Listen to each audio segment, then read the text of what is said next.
called Stranger in Town. It was directed by Samuel Bayer. You may not know his name, but I guarantee you know his work. He's responsible for Ozzy Osbourne's Mama, I'm Coming Home, and one of the most popular videos recently on Most Wanted, Smells Like Teen Spirit by Nirvana. I'm sure there's a lot of Nirvana fans here, too. All right, you might notice the same look in this one. It's kind of a tale of a girl who gets lost at sea with some really cool visual imagery in it. Check it out, the world premiere of the latest from Rcihie Sambora. This is One Light Burning.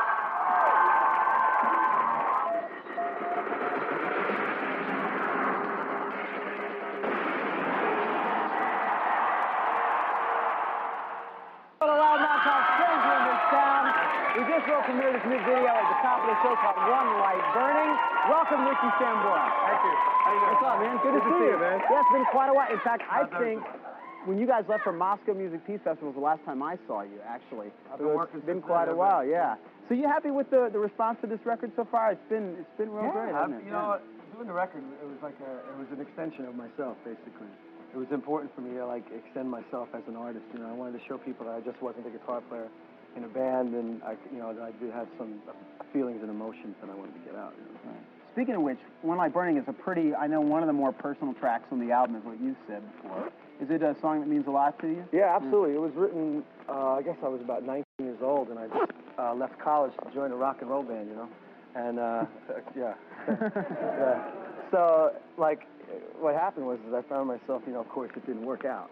Yeah. You know, so I found myself about 19 years old and, like, on the street with no cash and just kind of going, what's going on with my life? You know, and the song is about faith and having hope, and, you know, when you're in your darkest hour and you're looking for that, you know, something to get you out of it, whether it be like your, you know, your mother or your father or your girlfriend, music, your faith in God, something's always there to reach you out of that thing, and that's what the song's about. Great. And the video, as I mentioned before, it was done by the same guy who did Nirvana. Yeah, Sam is great, you know? I mean, it was, we went, yeah. Was it that video part of the reason you wanted to work with him? Well, you know, it was interesting because I needed to change. You know, we usually do our videos with Wayne and Kurt, Wayne Isham, and we made a lot of great videos, but I wanted to do something conceptual this time. And Sam handed me a storyboard that was like really great, and you know, I looked at his Nirvana clip and also the Ozzy clip, where I think, you know, thought was very good. And I decided that, you know, we're going to work together. I really enjoyed it. It was a lot of fun working with somebody different, and it's a whole new fire, you know, so it was a lot of fun. So you think you may be doing some concept stuff with the band then when you guys get back together? You know, I don't know. We just started to write. You know, John and I just been on a writing expedition across this country. We were in Nashville and New Orleans and just kind of soaking up, you know, the different environments. It's kind of neat because artistically, if you're in a different place, you know, it's going to change what you write about. So we're still actually in the middle of that, you know. So any idea of people, I mean, I know we don't want to rush you here, but I know a lot of people wondering what's up with the band as far as when it's going. Everything's full on, you know. We're just in the writing mode right now. You know, obviously I'm still doing my record, and you know, John and I are writing a lot of songs together, and you know, trying to find out what direction actually we're going to go in, and it's going to be a lot. It should be a good fun. Now you did your own solo dates, about 6 weeks of dates back in the fall, right? Yeah. Oh, I had so much fun, man. I mean, it was just great. I had some great musicians, Tico and Dave, of course, from Bon Jovi. I had Tony Levin from Peter Gabriel's band, also played on John Lennon's records, and Yes, and King Crimson, and virtuoso. I mean, I had a really good time. Crystal Telefar on vocals and percussion, and Dave Amato. Did you find when you went out there that you know, that you were getting audiences that were expecting a lot of Bon Jovi tunes, and was it tough to get them to accept? No, it was actually, you know, before I joined Bon Jovi, I was essentially a frontman in most of the bands I was in, so I was pretty insecure. It was a little bit strange, but the first date I was in Seattle, you know, I was like really nervous to see what was going to happen when I was actually 7 feet over from where I usually am, you know, the frontman position. And everybody stood up and just gave me this warm welcome, and then I became Mr. Cool. I went, oh, cool, okay, man, let's get into this. So it came rather easy. There you go. Now, some of the stuff you gotten into a bit more of a bluesy thing than a lot of people may have associated with Bon Jovi, the band. You expect to bring some of that to back to the group's next record? Yeah, well, you know, is that your own thing?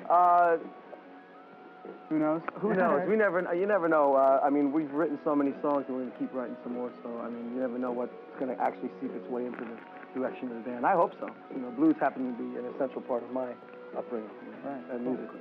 All right, I want to talk to you a little bit, and I think these guys have some questions too. In fact, have you got a question for Rcihie? People to first listen to your music. How did I get them first to listen to my music? Well, for years, I mean, I must have been in about 40 different bands, man. I mean, I tried real hard. That song, you know, One Light Burning, was wrote about the first time I really got into a professional situation. And, you know, but basically I used to send tapes to A&R departments of all the record companies. And finally they caught on? Well, it took I had two different record deals. One was with Swan Song, which was Led Zeppelin's label, and then I was on Capricorn Records with a band called Duke of the Extremes. Now, it was very extreme at that point, I must admit.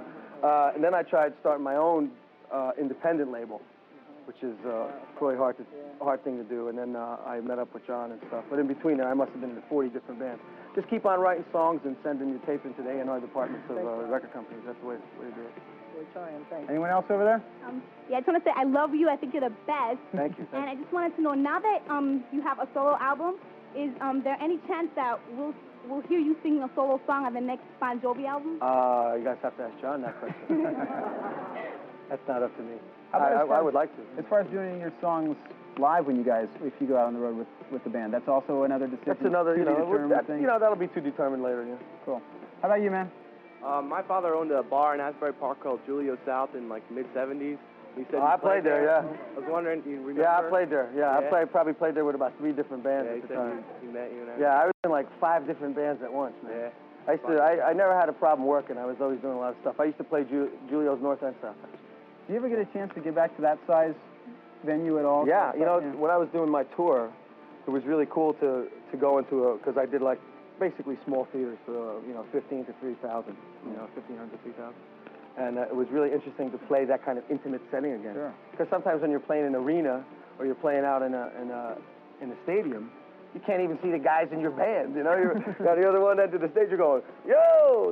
So it's a whole different scene. But when you're, playing in such close proximity, the musical communication is really great. Absolutely. Yeah. I got a few more questions. I'm sure these guys, too, if you can hang out for just a little bit more. Great. We're going to get back to the countdown right now. Number 2 most wanted video of the week, a band that's really broken through with this one, and who knows, maybe they'll go the same way as Rcihie and Bon Jovi have done. Mr. Big, Billy Sheehan and Eric Martin. Song, really. That acoustic thing is happening a lot these days, and if I can just say, I think that acoustic thing, that wacky acoustic thing. But you and John doing Wanted Dead or Alive a few years back on our show, I think had a lot to do with that, or something to do with it. Yeah, anyway. I heard. That was a lot of fun. I knew going to the show that day that something really cool was going to happen. I remember calling my mom, on the phone and go, Mom, you got to watch me on MTV. It's going to be really cool, It was really a lot of fun. Well, I know you've been on like a whirlwind schedule. You told me you were in Miami, went to L.A. last night for Arsenio. Nashville, I've been everywhere. Atlanta, we've been going. It's like, just doing our writing thing, Right. So is this just only with John, or are you working with other people? No, actually, it's only with John right now. We're just kind of male bonding. Right. We're doing that male bonding thing, man. Just get... All right. A lot of songs about being on the road and women and a lot of those, women, cowboy booze and rack 'em up songs, and that's what rock and roll is supposed to be like, man. Absolutely, right. Now, let me ask you something. Someone came out and brought you your hat last night on Arsenio. And No. I'm just curious. As far as, did you get really sick of being, having, that kind of attention to, because you're the kind of guy that doesn't strike me as someone who wants their, sort of personal life that publicized. My laundry in public. Right. But you were going out with a pretty public person for a while, so yes, I was. Yeah.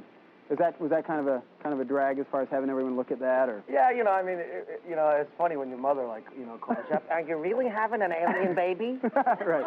All over happened? The star and that kind of thing. It was kind of weird. Yeah. But I mean, it was just a joke. You just got to laugh it off, man. You just can't really pay attention to it because it's all a bunch of crap. All right, well, good luck. Thanks for stopping by, man. With this record, with the next record. I like the video. Oh, absolutely. Great new video, One Light Brand. Keep an eye out for it. And we're going to be back with number 1 in just a second, so do not move, all right?